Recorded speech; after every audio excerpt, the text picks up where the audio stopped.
All right, in the past couple days, the Thunder have gotten a lot of stuff done. Most recently, this Jalen Williams extension.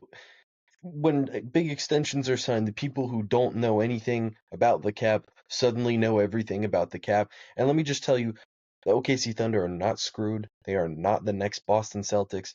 Let me kind of go ahead and explain why here. So I'll share this other screen. This is going to be the OKC multi-year cap table via Spotrac. Yeah, I know it's such a wonderful thing. As you see here, the Shea Gilgeous-Alexander extension does not kick in until 25 or 27, 28. That is 2 full calendar years from now. A year from now, the Chet Holmgren and J Dub Williams extensions will kick in. So they will not be getting those big extensions for another season. How that currently affects them. They are currently, as you see up here, they are under the tax for this incoming season. And I see this team getting compared to Boston so much when the reality is Boston has been paying the tax since 22-23. So they've been paying the tax for 3 consecutive seasons, also running just an extremely high tax bill. This year they were like $8 million over the second apron. And going into this upcoming season, they were going to be like 40 million over the second apron. So like they were going to have like an astronomically large tax bill this upcoming season. In 22-23, they were they were 26 million over with a 70 uh million-dollar tax bill. Then the next year they had a $44 million tax bill, and this past season they had a $53 million tax bill. Like those are the reasons why Boston had to move off of things, because they were paying so much extra money and they were a repeater, which then in turns was going to make their tax bill exponentially worse every season. That's essentially the big reason why Boston was so financially tied up. OKC just won the championship, which for people who, you would think that increases money by a little bit, increases the available money for a front office by a frick ton. Okay. And then as you can see here, the extensions don't kick in this upcoming season. So they can have a whole, potentially 2 championship runs before they even enter the tax. 2 championship runs will do exponentially great things for them. Next season, as you see here, the J Dub and Chet extensions kick in. They are 25% of the salary cap. Shea's Supermax is 35%. When you look at these things, when you add those things up, um, that will be, just over 86 when Shays kicks in. It'll be just over 86 because the raises are technically a little bit more than the salary cap will increase. Whatever. 86% of the salary cap. Jaylen Brown and Jason Tatum got a combined just over uh just over 70% this past season. And then that doesn't take into account the Drew Holiday, Porzingis, and Derek White money that they were online for. I understand this Caruso deal is still going to be here. So if we sort by this here, Hardenstein, we'll talk about that. Caruso's deal is here. Lou Dort's deal is here. They are a combined just under 35 million. That's about as much as Drew Holiday was making. Then if they decide to keep Hardenstein, that Hardenstein, Dort, and Caruso will all be about the same amount as Porzingis and Drew Holiday, who were just dumped off of the Celtics.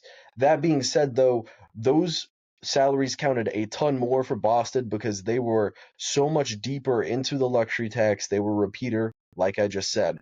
Now, in a couple of years, so we can look at it from the lens of 26, 27. I actually have to pull up a new thing for this, but if we look at it after this next season, so 26, 27, I believe it should be still sharing this screen.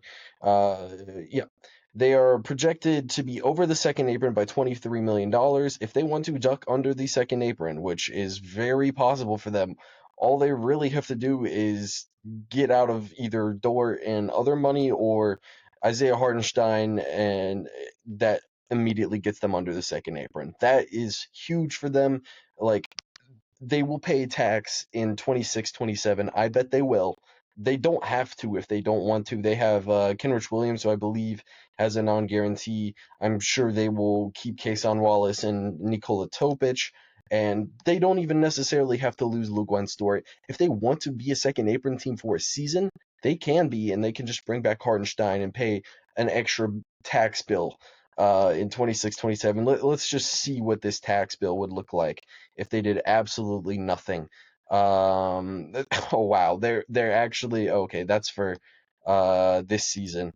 26, 27, they're going to have negative $40 million of tax with a huge estimated tax bill. I'm sure they will cut this down a little bit. So, like I said, Hartenstein will probably be gone. That'll cut their tax bill almost $30 million, and they can essentially get under a reasonable amount of the tax.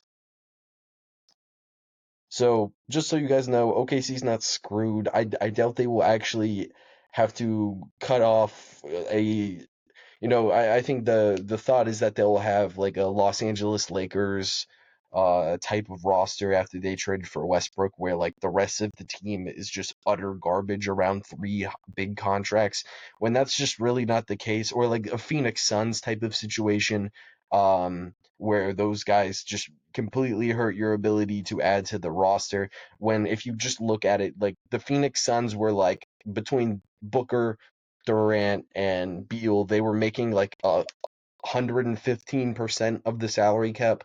When their three guys combined with OKC, I think with escalators they can get up to like 93% of the cap in like the worst possible season. It is nowhere near as crippling as the Phoenix Suns or that Lakers situation from like 2022.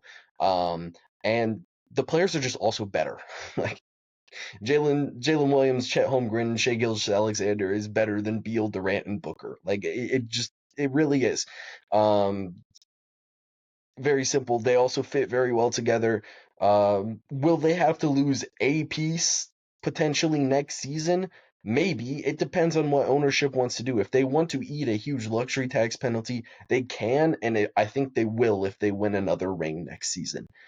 Because just the impact, because winning championships will raise your franchise value. That's how a ton of owners justify spending. That's how Boston just justified a ton of their spending with their previous ownership group. And then it also just does raise more money. So, how screwed they are for next season, we're not sure. But this year they are completely fine. They are under the tax for this year. Their repeater will not start yet. I don't think they are in as bad of a position as one might make it out to be. Um, yeah. Other than that, they don't even they're not an apron team yet either. The apron penalties also are something that you could be in the second apron for a season. You don't want to be there for 3 out of 5 seasons. Anyway, that'll basically do it for this one. Another thing that's also getting lost, I guess. Sam Presti's really good. If the Chet Holmgren deal goes terribly, I would trust Sam Presti and the OKC Thunder, who have as much money, or not money, but draft picks as they do to be able to get out of a bad contract. Like I think people are overreacting to big number because the cap is rising and they're not used to the rookie scale extensions being this huge when it happens every single season. Yeah, short video, had to put it out because it was pissing me off.